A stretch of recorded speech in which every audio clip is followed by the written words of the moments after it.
when we've passed our vivid vision to our friends, they're starting to make sentences come true. So the more people that you share the vision for your life or your marriage or your company, they see one or two little sentences and they start to help you make those come true.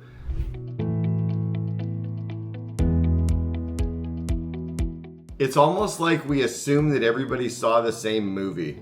You know, if I walked around assuming that everyone has seen the movie The Sound of Music, and I'm making references to the movie The Sound of the Music, you know, with Julie Andrews and The Hills Are Alive, but if you've never seen the movie, you have no idea what I'm talking about. And for the entrepreneur, they're very clear on what their company looks like. They're very clear on what the future is they're building. They're very clear on every aspect of the company and what they want it to be like, because it's their vision. And everybody else shows up trying to make the best educated guesses on a day-to-day basis, or the employees are focused on a project, they're focused on a goal, they're focused on an OKR, but they don't have the whole picture. And that usually is where the confusion lies. Nobody shows up at work trying to make a mistake or trying to do a bad job, but you know, if you've never seen the movie, you're just guessing.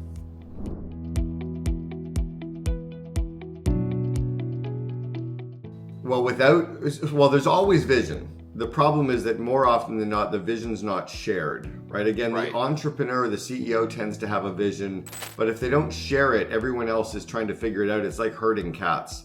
So in the absence of vision, you're constantly trying to align people, pull them back in place. You're getting frustrated. Why are you making that stupid decision? So like, have you seen the movie The Sound of Music? So there's a very famous scene in the movie where they're having a picnic and they're up in the Swiss Alps or the Austrian Alps. They're singing and dancing. They have a picnic basket. Julie Andrews is playing guitar and she's singing The Hills Are Alive with The Sound of Music, right? It's a very famous scene. If you've never seen the movie and I said to you, can you recreate the picnic scene? Is it at a park or at a lake or in the mountains? You might say it's at a park. And then I say, what are the kids doing at the picnic? Are they playing baseball, playing croquet, or dancing? You're like, oh, they're playing baseball. And you know, where did you get the food? Oh, we bought it from the grocery store. If you're trying to recreate a scene and you've never seen the movie, that sounds very plausible. Get the food at a grocery store, get all the kids together, have a pickup game of baseball. We'll have it at a park, maybe on the ocean. Sounds great. Wrong scene, wrong movie. That's what happens in business, is entrepreneurs are getting frustrated that these very smart employees, often very aligned employees, are making up guesses because they don't have the rest of the picture, right? They don't know what the culture is supposed to be like. They don't know what the meeting rhythms are supposed to be like. They don't see what the CEO can see.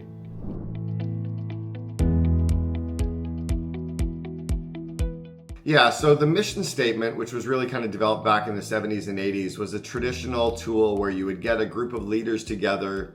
They would all put their favorite inspiring words up on a whiteboard or a flip chart.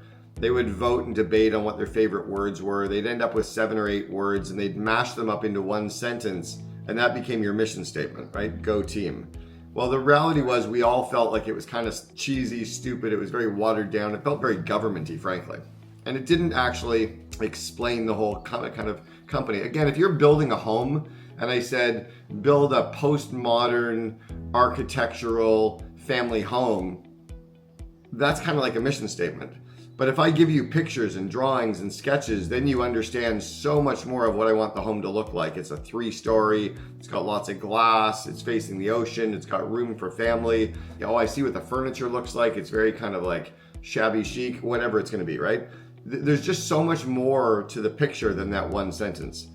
The one-page plan, which was a concept developed by Verne Harnish, who originally wrote Rockefeller Habits and then the book Scaling Up, and then that was actually even made smaller into the Vision Traction Organizer, the VTO, by Gino Wickman in his book Traction, and used in the EOS model. Those are good, but they're a series of goals and focal points for a company.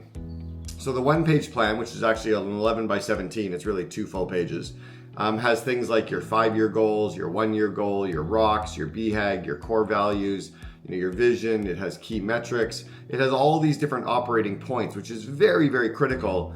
But those are kind of the almost like the architectural blueprints or the plans to make the vision come true. The same with the VTO. The Vision Traction Organizer is merely a bunch of longer term goals that are going to help you make the vision or the vivid vision come true. What I crafted was that vivid vision concept. We learned it back in 1998, so we've been using it around the world for almost 26 years. This is a different tool that comes before the one-page plan and comes before the VTO. And it massively replaces the mission statement, which is just completely useless.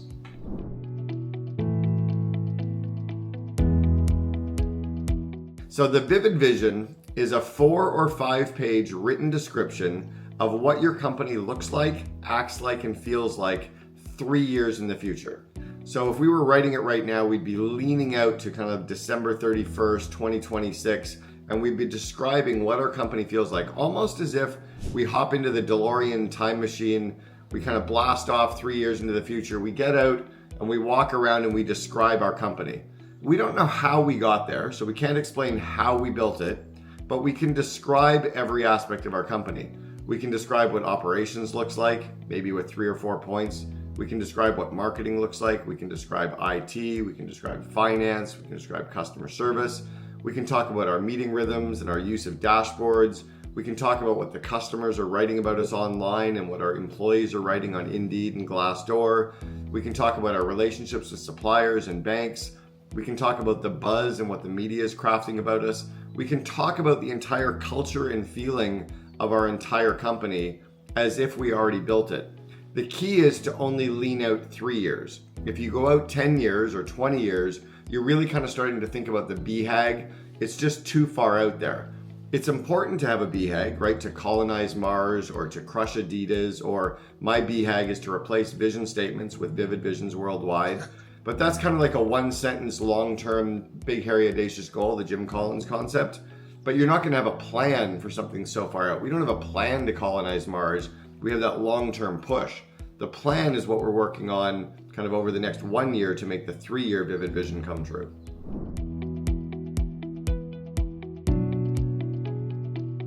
I was just speaking with a COO the other day, one of our members of the COO Alliance, and he said his CEO has written about 8 pages in rough for the vivid vision. I said, perfect, tell him to stop and let's introduce him to a copywriter that can take those 8 pages and kind of consolidate them down to 4 or 5 really, really well-written pages.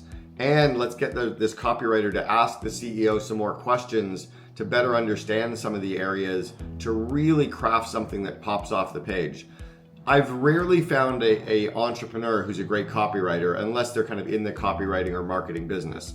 Most entrepreneurs, most CEOs can get the vivid vision to a good solid rough series of bullet points or maybe a good solid rough draft, but the copywriter can polish it and make it pop off the page.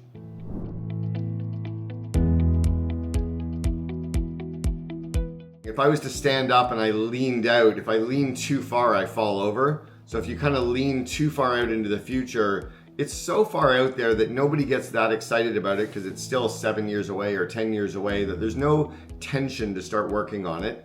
It also just seems like so esoteric and so different from what you have today that it doesn't even seem plausible, right? It's kind of like somebody who has never built their first home. Maybe they've painted a home and now they want to build a skyscraper. It's like, let's start with a home first, right? You're describing something that's just too far out there. And if you only go out 1 year, if you're describing your company 1 year from today, it probably doesn't look that different from what you have right now. It doesn't, again, provide enough excitement. So 3 years tended to feel like about that magic number. We also wanted people to make sure that they don't put the plans in place for 3 years out. You're going to have the vivid vision for 3 years, and it's key to make sure that people understand that some parts of it won't come true until the 3rd year. Some parts of it won't come true until the 2nd year. Some parts will come true in 4th quarter, 3rd quarter, 2nd quarter. The key is to put the plans in place for the 1st year, and then towards the end of 1st year, you'll put in the 2nd year plans, etc. for 3rd year.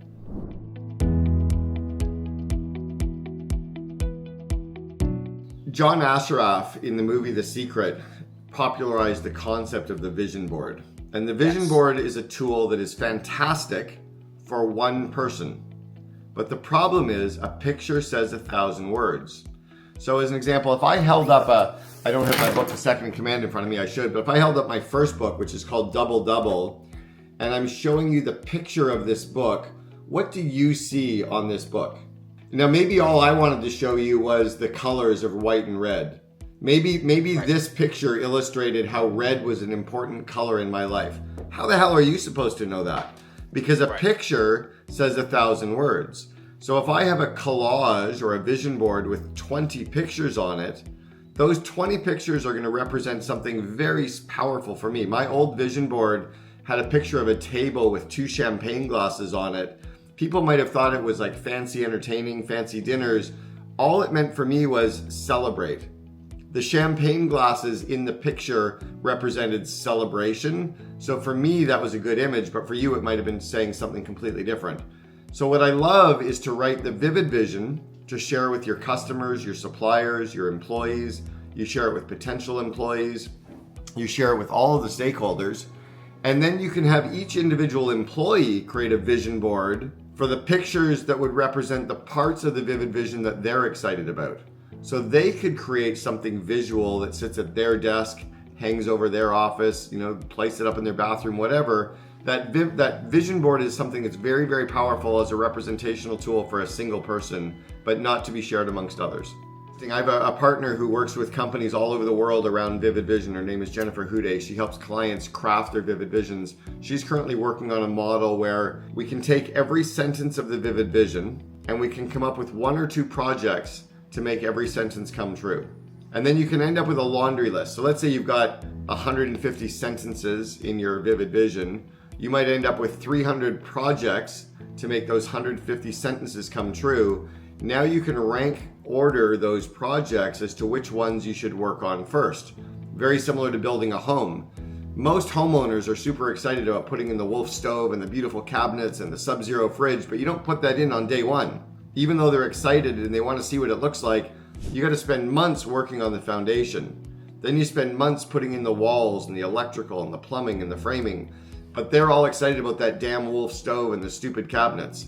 So we have to remind them that parts of their home aren't going to come true until the 12th month, much like building a home. So the vivid vision is this series of projects, or it becomes a series of projects that you can then create the plans to focus on, and employees can now see what specifically we're doing to make each sentence come true. And they can also get excited about specific sentences or specific projects that excite them, that are related to their business area. So they're starting to find meaning in their work. And it reminds me of an old story of 100 years ago, these 3 guys sitting out on the dirt in Barcelona, and they're making bricks. And they asked the first guy, "What are you doing?" He said, "I'm making bricks." They said to the second guy, "What are you doing?" He said, "I'm building a wall. I get to make the bricks to build this wall." And they asked the third guy, "What are you doing?" He said, "We're building the cathedral called the Sagrada Familia. It's going to be the most incredible cathedral to worship God, and I get to make the bricks to build the left wall of the cathedral." All 3 of them were doing the same job, but the one who saw the vivid vision, who understood the plans, saw value and meaning in their individual work as a part of the bigger picture. That's the power of the vivid vision concept and how it aligns people.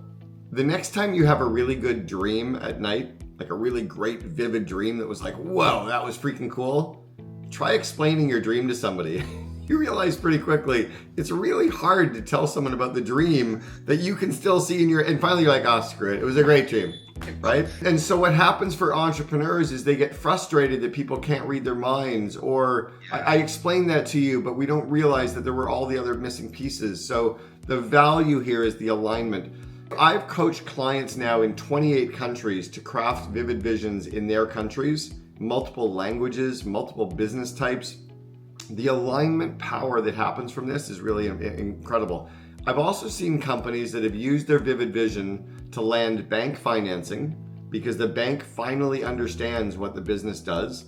They never understood the business plans. They never understood the pitch deck. They never understood the spreadsheets, but they read this 4 or 5 page description of the company. They're like, oh, I get it. And they're excited to invest. The second thing is I've seen clients go out, or companies go out and land multi-million-dollar contracts from customers who were so excited about what the company was going to become versus what it is today. So I'm drinking a coffee right now, and the lid is by Solo Cups. So do you know who Solo makes the lids for? Coffee cups? I'm not drinking one right now, but they make them for Starbucks. Now, if Starbucks back in 1986 went to Solo and said, hey, we want you to make cups for our little coffee chain, they would have said, yeah, we're not interested. But if they sold them on the vision 3 years later for what Starbucks was going to become, And maybe their vivid vision also explained the BHAG and their corporate. They'd be like, I'll bet on you today. That's the power. The vivid vision also gets employees to quit their jobs and come and work for companies. They'll quit their job and actually walk in a door for a company that isn't what they're going to become, but they're excited about getting to build towards that.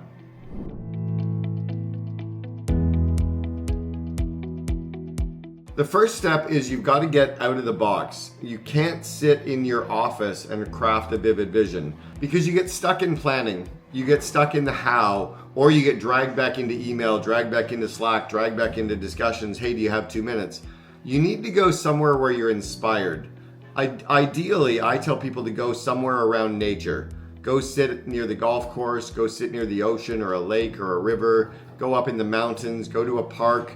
If it's the middle of winter, go sit in some fancy 5-star hotel in the lobby by the fireplace. Sit somewhere where you can relax and it's inspiring and you can allow your mind to dream.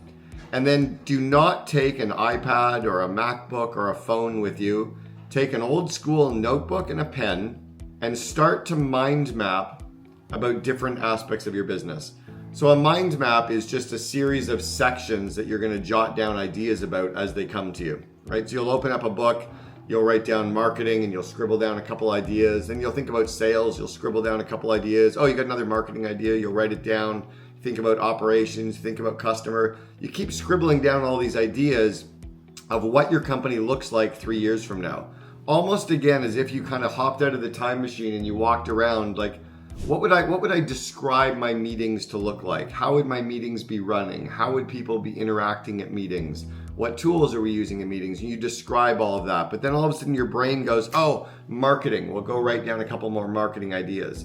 The key when you're doing this mind map is to spend a few hours doing it, right? If you want to smoke a doobie, smoke a doobie. If you want to put on some headphones and allow your mind to listen to some beautiful music as you're doing it, do that. Anything that gets your creatives to go. I usually inhale rosemary oil, which is an aromatherapy that allows you to open up your creative juices. In fact, that's how I met Simon Sinek, who wrote the book Start With Why. Simon read about me in 2003 using rosemary oil as a creative outlet or creative juice.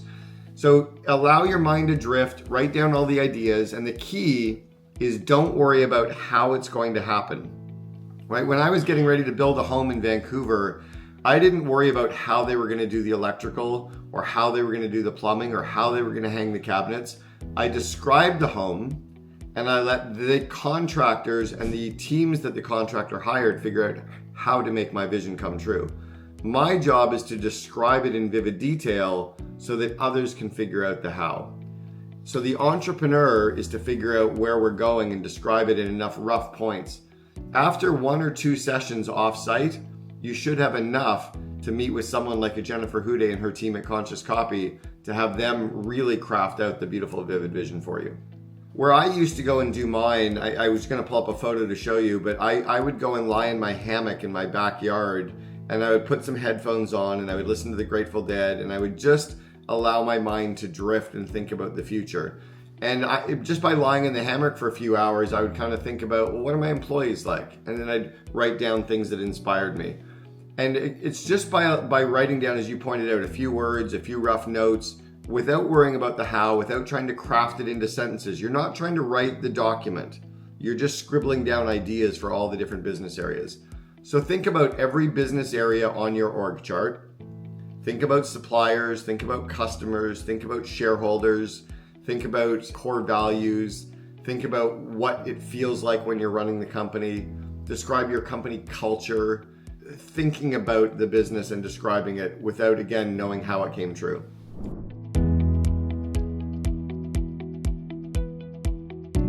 Well, yeah, and you're handing it to somebody who's really, really good at it so they can do it, they can get it done in a really good way, and they can do it faster. You know, look, you could go out and paint your own home, but would you, right? Why would you paint your own home when you can hire somebody who loves to paint homes and it can be done really quickly? Because it'd take us forever to do it. We'd probably screw it up. We'd probably hurt ourselves doing it. It might not look that great when we're done. So it's easier to pay a professional to do it who's done hundreds and hundreds of these things. And again, if you're a trained copywriter, if you're kind of in that 1 or 2% of the entrepreneurs who actually are a trained copywriter, then go for it. By the way, quick sidebar on this. everyone listening, the next time you write a job posting where you're going to post a job to try to hire someone, get the job posting written so that it's 80 or 90% perfect, and get a copywriter to polish that, or run it through ChatGPT. I would even though run your vivid vision through ChatGPT and then get a professional copywriter to write this, because they've done these before. They understand the power of actually kind of crafting this written word in a different way.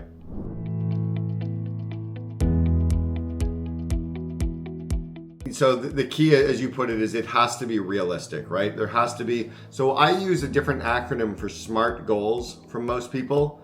For me, the S is shared, meaning when you write down a goal, you have to share it with a coach, share it with a peer, share it with a coworker. Something happens when you share your goals with somebody else. It provides some level of accountability and more commitment. The M for me is measurable, and every goal has to have a dollar sign, a number sign, or a percentage sign in the actual goal, or it's too hazy, right? There's no way to measure it. You didn't kind of win the hockey game. You either won or you lost because there's a score being kept. The A means it has to be attainable. So there has to be some way that you can actually make this happen. You have to be able to sit down and look at the goal or look at your vivid vision and start working on some of the plans and go, you know what? There's no way. It's not going to work. Like, we're not going to be able to raise that much money. It's too big a project. And then you pare back the vivid vision into something that's realistic. Yes, it'll still feel like a bit of a stretch, but it has to feel attainable. The big, hairy, audacious goal is the very audacious long-term stretch. So Jim Collins, in his book Good to Great, introduced us to this concept of the BHAG, the big, hairy, audacious goal. What it is, and it's not 1 billion lives or 1 million whatevers, it's not to be measurable. It has to be a long-term 20 or 30-year stretch that from outside the company seems impossible and from inside the company seems plausible. So back in 1972, Nike's BHAG was to crush Adidas, which was freaking crazy back in 72. Google's BHAG in 1997 was to democratize the world's information. Microsoft's BHAG in the late 80s was to put a computer on every desktop. My BHAG is to replace vision statements with vivid visions worldwide. So yes, your BHAG can be that very long-term stretch, and that's what everybody I think is talking about, but you're not going to put like colonizing Mars is a BHAG. But Elon doesn't have the specific vision for how that's all going to happen yet. It's just that aligning, wow, that would be cool driving force that we're working towards. The 3-year plan, though, is, putting all these satellites in space for Starlink.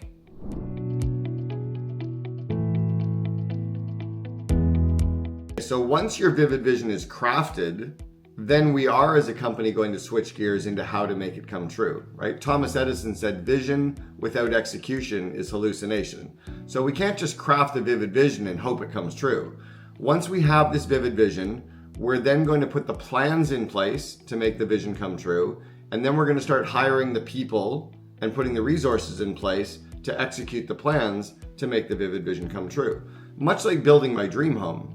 To build the dream home, I'm absolutely going to need the blueprints and the architectural drawings, the elevation drawings, and the people and the contractors and the stuff to make it come true. But I'm not going to worry about how to do the electrical first. I'm going to worry about describing the dream home first. Once it's described, then yes, you absolutely switch gears. In fact, my friends, I'm really, really close friends with Dan Sullivan and Ben Hardy, who wrote the book Who Not How, and they talk about the CEO's job is to recognize they don't need to know how to make it come true. They need to find the right who's to make their vivid vision come true. That's hiring the right second in command, which is why I wrote the book, The Second in Command. It's growing the skill sets of your management and leadership team. It's why I crafted the Invest in Your Leaders course.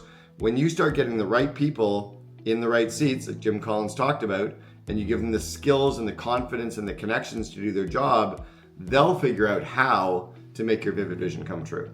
I've always seen things kind of backwards.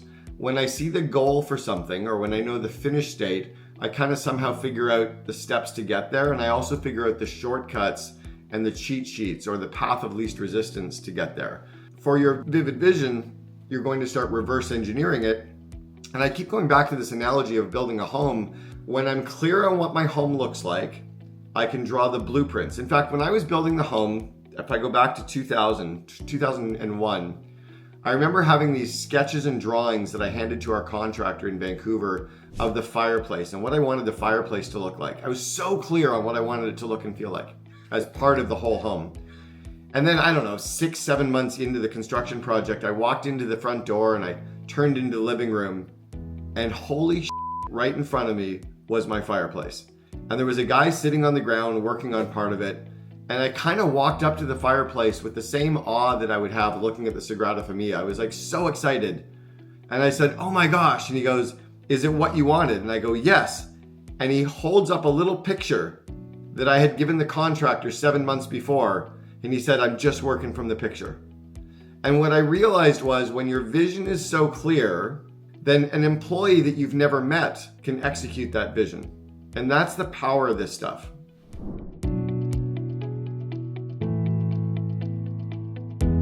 You have your leadership team, you have your employees, you have your customers, and then you have your accountant, your lawyer, your bankers. So then you also have the potential customers, and you have your potential employees. Your current customers, you want them to see what you're building so they're excited about it and they can talk about it and they can feel confident with you and stick with you. You want your potential customers to see your vivid vision so they decide to work with you, they decide to have you work with them. You want your current employees to be inspired and love where they're going, or to quit and go somewhere else because they don't love the vivid vision. And you want new great employees to be excited by what they get to build. And then you want the alignment. You want it to be easier for the leadership team to make decisions and plans. You want your bankers and accountants and lawyers to understand it so they understand how best to support you. So it's all of these different stakeholders have different uses for that vivid vision to help you make your dream come true. My core purpose, and it was funny, Simon Sinek, who I mentioned a while ago, helped me craft my why, my core purpose, one night sitting in my kitchen in Vancouver.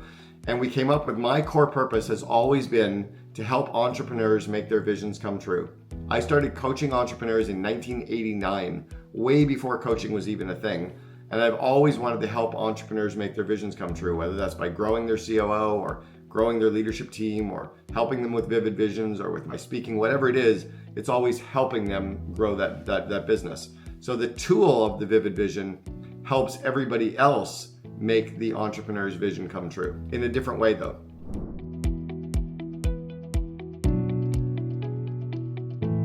Years ago, I was doing a speaking event again in Vancouver, Canada, and the company was called CityMax. And the CEO's name was Dean Gagnon, and we had pulled all 85 of Dean's employees off-site to a curling club, strangely, in Canada. we were running the leadership team meeting at this club, and at the end of running this leadership team meeting, Dean rolled out his vivid vision for what CityMax was going to look like 3 years later to all 85 employees. And at the end of his presentation, where they were all reading through it together, Dean on a slide deck said, "And tomorrow morning when you come to work, please go to this address." And they're like, "What?" He's like, "What you don't realize is that today, while we were all off site, a moving company came and packed up our entire company and moved us to this address." And then he started showing photos of the new location. And he said, 85% of you are so excited to see what your new office looks like to help us build this vivid vision. And 15% of you are terrified and know that this is the wrong company for you. That means it's the right time for you to quit. Within 6 weeks, 15% of his company had quit. And 2 years later, Dean ranked as the #2 company in Western Canada to work for. You have to be comfortable in knowing that when the right people are aligned, they'll go through brick walls for you, and the other people can go somewhere else. Back in 2007, when Steve Jobs launched the iPhone, he was crazy enough to say there was going to be no keyboard. And if you wanted to build a phone with a keyboard, you could go work for Nokia or go work for BlackBerry, for RIM.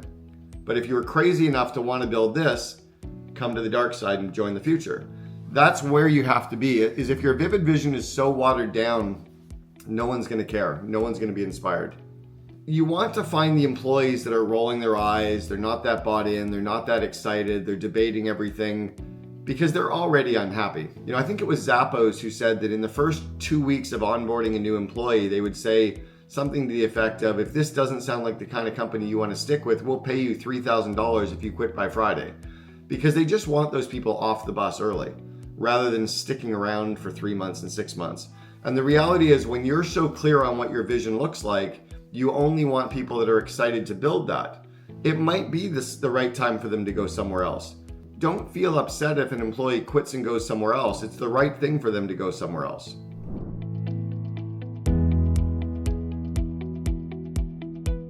you're not giving the actual plans to make this come true. Your vivid vision does not include your hiring plan. It doesn't include your budgets. It doesn't include your cash flow. It doesn't include your kind of strategic plan. It's not the one-page plan that you're giving out. So no, you would never give out your one-page plan to your competition, but you can share your vivid vision of what you want. They're never going to have the people and the team and the plans to make that come true. The vision of what you're building usually has your competition kind of laughing, because from the outside, all they can see is today, and they don't have the aligned people driving towards what you're driving towards. By the time that they get excited, you've already beaten them.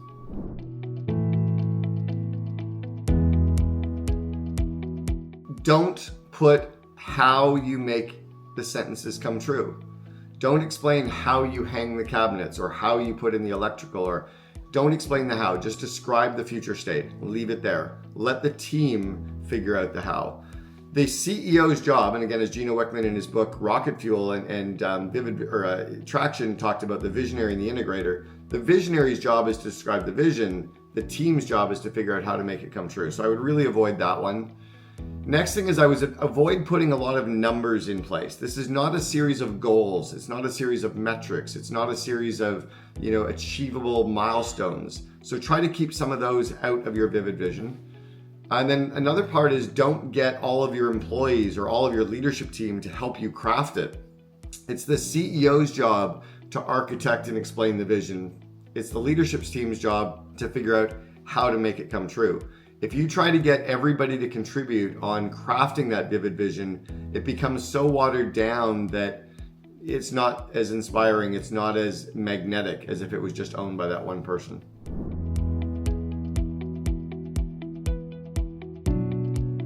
A lot of companies say they're having a strategic planning meeting. You're having a strategy meeting or you're having a planning meeting. But strategy and planning are very different things. Strategy is figuring out kind of the where you're going and the potential ways to approach something and kind of looking at it from lots of different perspectives. And then the plan is figuring out how to make that strategy execute, or how to make the goals come true, or how to get to the vivid vision. That's why I say that things like the Vision Traction Organizer and the one-page plan are critical things that every company needs after you have that vivid vision in place, not in spite of it. Well, so I've also crafted a vivid vision for my life. So I've described Cameron Herold, I wrote it 2 years ago, but I've described my life, me as a human, me as a friend, me as a father, me as a spouse, me as a lover, me as a person in the community. And I've described a 4-page description of me. And then my wife and I crafted a vivid vision for ourselves and our marriage together, how we were interacting as partners, as lovers, as travelers, as, spiritual, fitness, friends, family. And when we've passed our vivid vision to our friends, they're starting to make sentences come true. So the more people that you share the vision for your life or your marriage or your company, they see 1 or 2 little sentences and they start to help you make those come true. One of the parts of my vivid vision talks about how I'm actually doing more in Europe. I'm doing more with the COO Alliance in the Middle East. I'm now based in Dubai. I'm now landing speaking events in Europe. In fact, it's weird, but this spring I'm speaking twice in Dublin, Ireland, which will be country number 29 for me. I'm speaking in Ibiza in April. And all those 3 speaking events happened because in my vivid vision, it talked about me speaking in the future and me doing more work in Europe and the Middle East. Those are starting to line up for me. I've done 3 podcast interviews in Dubai in the last 3 months, all 3 of them in person, 1 TV and radio and 2 big podcasts, because I was describing that. And then people say, oh, I saw that you wanted to do that. Let me introduce you. We all want to help someone. We all want to give them the shortcuts. And if we can help them make one sentence come true, right? Oh, I know a great electrical contractor. Oh, I know a great plumber. I know a great tiling place. I know a place you can buy the coolest roofing shingles. We kind of give that person that one little tip we've got to help them make their home come true.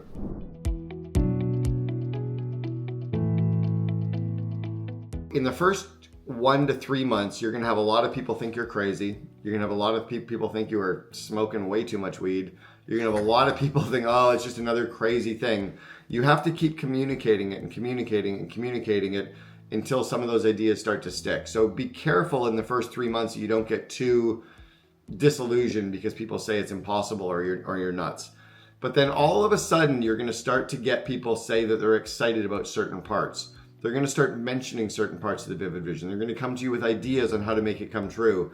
And you will see that energy start to shift in your favor. It's kind of like when you're building the home, the whole stage of like bulldozing the property and pouring the foundation is pretty freaking boring. And that day that you come to the property and you see the walls start to go up, it feels like the home is starting to get built. That's kind of what happens in the vivid vision process as well. What I like to do is every quarter, take the vivid vision as a Word document and start highlighting the sentences that have come true in green. So that quarter after quarter after quarter, this 4 or 5 page Word document starts becoming more and more green. And it's almost like watching the home start to, come to fruition or come to completion.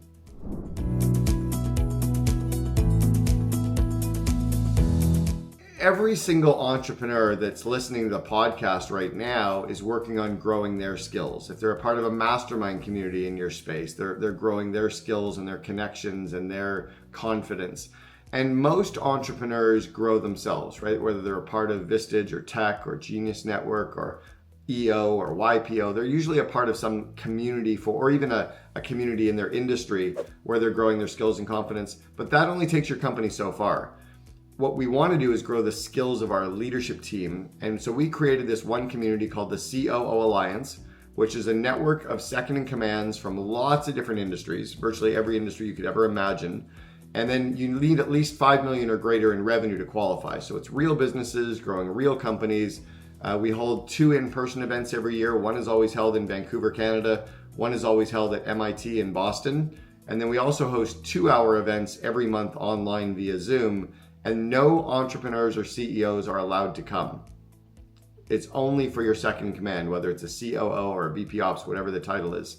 The second way that you can grow your people is to invest in your leaders course. And this is where you grow the skills of anyone who is managing people.